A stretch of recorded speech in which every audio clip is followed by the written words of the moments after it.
Good day everyone. Ayan, dumating yung ating parcel sa Shopee. Nag-order tayo ng ito kasi pudpud na.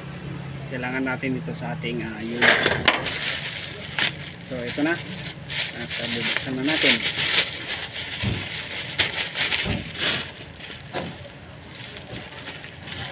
Ano ba ito?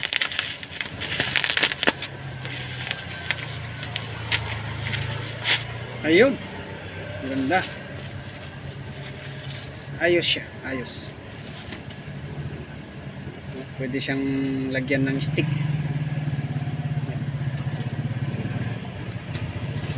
Pwede siyang ilagay yung gusto niya, ang sabit.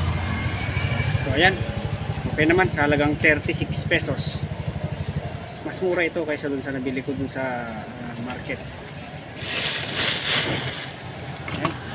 Salamat sa seller at sa rider.